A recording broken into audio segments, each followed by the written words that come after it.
We're sorry. That's what the IRS is saying to conservative groups and Tea Party members after admitting it was, quote, inappropriate to target those political groups during the 2012 election. The IRS singling out dozens of organizations to see if they were guilty of violating their tax-exempt status. Some Tea Party groups are saying an apology isn't enough. And now Congress is calling for an investigation. Molly Hannenberg is joining us now with more on the story. Molly? Hi, Uma. Yes, more Republicans are joining the chorus calling for an investigation into why this happened, why the IRS singled out various conservative political groups for extra scrutiny during the 2012 election year as these groups applied for tax-exempt status, just because they had words like, quote, Tea Party or, quote, Patriots in their name. Some groups have been waiting for years for that tax-exempt status to be granted as the IRS investigated them. Lois Lerner, who heads the IRS division that oversees tax-exempt group, says it was simply a way, albeit an inappropriate way, to categorize groups applying for this kind of tax-exempt status, and that there was not, quote, any political bias going on. That was wrong. That was absolutely incorrect. It was insensitive and it was inappropriate. That's not how we go about selecting cases for further review. Groups can apply for this 501c4 status, even if they're political advocacy groups, as long as political advocacy is not their primary mission. Tea Party leaders say an apology is not enough, and now members of Congress, such as Republican Congressman Darrell Issa and Senate Minority Leader Mitch McConnell, want the Obama administration to show that this will not happen again. McConnell said in a statement he wants the White House, quote, to conduct a transparent, government-wide review aimed at assuring the American people that these thuggish practices are not underway at the IRS or elsewhere in the administration against anyone, regardless of their political views. White House spokesman Jay Carney says if this targeting did take place, as the IRS says it did, the president would want the matter to be, quote, thoroughly investigated.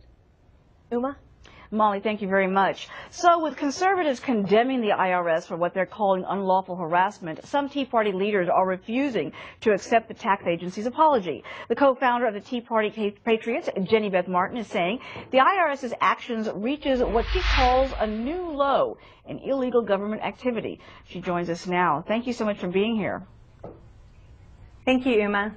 I know you're very angry and upset over what you believe is a clear sign of abuse by government power. Since you believe that the IRS tried to block your ability to exercise your group's First Amendment rights, do you think there was political pressure on the IRS to target conservative groups like yours? I don't know if there was or not. They lied last year when they said they were not discriminating against us. Clearly they were. And I think we need to have an investigation to see how far this runs and if there's another cover-up going on. When you say they allegedly lied last year, you're saying that questions were raised back then by some groups that they felt they were being harassed by the IRS, correct? Yes, that's correct. There were groups all over the country, from California to New Mexico, Texas, South Carolina, Georgia, Ohio, groups all over the country, coast to coast, that were having issues with the IRS. And we raised questions then, are you doing this simply because we're Tea Party groups? And they denied it and said that absolutely was not happening. Now, yesterday they apologize and admit that they did it. An apology simply is not enough. We need to find out exactly what happened and how we can prevent this from happening again. The IRS is not a political weapon. A big question that's being raised right now was anyone from the White House or the Democratic Party who got in touch with the IRS to get this done? What do you think? Those questions are ones that we need to have answered. I don't know if that happened or not. Right now, we just need to find out exactly how far this went with the IRS and how far up the chain it went. I find it very difficult to believe that only a few low-level employees in Cincinnati, Ohio, were able to affect this many groups around the country from coast to coast without some sort of managerial supervision happening. Now, are you one of those who believes that this action extends beyond the politics, that what's actually going on is violating the public trust? It's violating the public trust, and it's violating our First Amendment rights.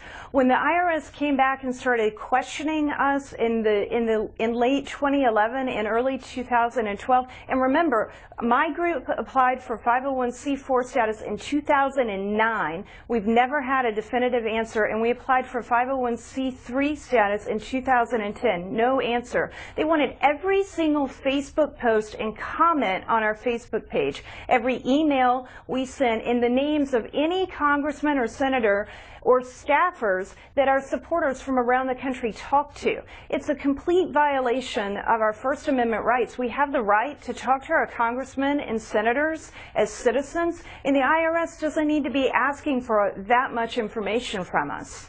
I know you're calling for a focused investigation, and you're demanding the resignations of anyone who is part of this targeted effort to go after conservative groups. But right now, we still don't know who the people are. We don't know who they are, and yesterday the attorney for the IRS indicated that there wasn't going to be any action taken against the employees, and then they came back and said, well, maybe they just wouldn't comment on it. These people either need to be terminated or they need to resign. It's a clear abuse of power. Unelected public servants are supposed to serve our citizenry, and they were acting like rulers in charge of their little kingdom. This is not how America works. We don't have kings, we don't have rulers, we have elected representatives and public servants. Jenny Beth Martin, thank you so much for your comments. Appreciate it. Thank you, Uma. Well, I think you're